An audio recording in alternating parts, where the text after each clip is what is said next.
भारतीय कुश्ती महासंघ में बड़ा बवाल। अध्यक्ष ब्रजभूषण शरण सिंह पर संगीन आरोप। जाने ब्रजभूषण शरण सिंह का पूरा इतिहास। कैसरगंज से सांसद ब्रजभूषण शरण सिंह पर संगीन आरोप लगे हैं। भारतीय कुश्ती महासंघ के अध्यक्ष ब्रजभूषण को भारतीय पहलवानों ने कटघरे में खड़ा किया है। उनके खिलाफ जंतर मंतर पर धरना प्रदर्शन जारी है। आरोप गंभीर हैं यौन शोषण के, तो वहीं पूरे बवाल पर अब सांसद की सफाई सामने आई है। उन्होंने कहा है कि क्या कोई ऐसा खिलाड़ी है जो आकर कह सकता है कि कुश्ती संघ ने उसका शोषण किया है? क्या उन्हें पिछले 10 साल से फेडरेशन से कोई समस्या नहीं थी? ये सारी बातें तब हो रही हैं जब से नए नियम लागू किए गए हैं। उन्होंने आगे कहा कि धरने पर बैठे पहलवानों ने ओलंपिक के बाद किसी भी राष्ट्रीय टूर्नामेंट में हिस्सा नहीं लिया। यौन शोषण की कोई घटना नहीं हुई। अगर ऐसा कुछ साबित हुआ तो मैं फांसी लगा लूंगा। आइए आपको बताते हैं कि आखिर इस दिग्गज खिलाड़ियों के आरोपी कुश्ती महासंघ के अध्यक्ष का पूरा इतिहास क्या है और कैसे ब्रजभूषण सिंह कुश्ती की कुर्सी तक पहुंचे। बात अयोध्या राम मंदिर से जुड़ी है। उस वक्त वहां विवादित ढांचा हुआ करता था। करीब 3 दशक पहले इस विवादित ढांचे को गिराया गया था। इसमें बीजेपी के दिग्गज नेता लाल कृष्ण आडवाणी के साथ 40 लोगों को आरोपी बनाया गया था। इनमें से एक नाम था ब्रजभूषण शरण सिंह का। हालांकि बाद में कानूनी लड़ाई के बाद उन्हें आरोपों से बरी कर दिया गया था। हिंदुत्व ब्रजभूषण शरण सिंह की एक और पहचान है।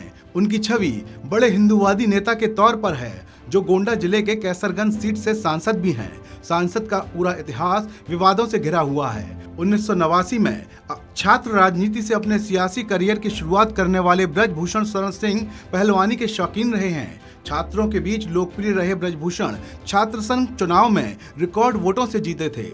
साल 1991 में बलरामपुर में भी बीजेपी कमल खिलाने को तरस रही थी। उस वक्त ब्रजभूषण को यहां से मैदान में उतारा गया और कमाल देखिए कि उन्होंने सिटिंग कैंडिडेट आनंद सिंह को 1 लाख से भी ज्यादा वोटों से करारी शिकस्त दे डाली, जिसके बाद ब्रजभूषण का कद बढ़ता ही चला गया। 1999 के बाद तो कई बार उनकी सीटें बदलकर जोर आजमाइश की गई, लेकिन कभी उनकी हार नहीं हुई। वो 6 बार लोकसभा के लिए चुने गए। ये करिश्माई छवि थी ब्रजभूषण शरण सिंह की। विवादों की कड़ी का एक किस्सा वो भी है जब सांसद ब्रजभूषण ने 2021 में मंच पर ही अंडर 15 पहलवान को थप्पड़ जड़ दिया था। वो पहलवान चुने ना जाने पर अपनी अर्जी लगाने और बात रखने मंच पर पहुंचा था। ब्रजभूषण ने उससे कहा कि जब टेक्निकल टीम ने उसे खारिज कर दिया है तो वो प्रतियोगिता का हिस्सा नहीं बन सकता। बताया जाता है कि ब्रजभूषण शरण सिंह को महंगी गाड़ियों का खूब शौक है।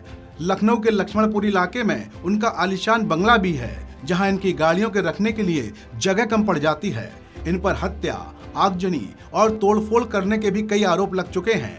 2022 के विधानसभा चुनाव प्रचार के दौरान ब्रजभूषण शरण सिंह ने कहा था कि समाजवादी पार्टी को वोट दोगे तो पाकिस्तान को खुशी होगी। उन्होंने ये भी कहा था कि पाकिस्तान पर क्यों ना बोलें, क्या मोदी योगी को हराने की चिंता पाकिस्तान में नहीं हो रही है?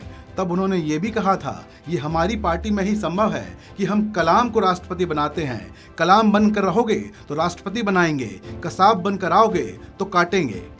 ब्रजभूषण शरण सिंह 2011 से भारतीय कुश्ती संघ के अध्यक्ष हैं। वो लगातार तीसरी बार इस पद के लिए चुने गए हैं। फरवरी 2019 में वो फिर से अध्यक्ष बने हैं और अब कुश्ती खिलाड़ियों के आरोप झेल रहे हैं। सांसद पर आरोप है कि वो मनमाने तरीके से संघ चलाते हैं। पहलवानों के साथ उनके कोच नहीं भेजे जाते और विरोध करने पर उन्हें धमकाया जाता है। इस खबर में अभी इतना ही। आप बने रहिए वन इंडिया के साथ।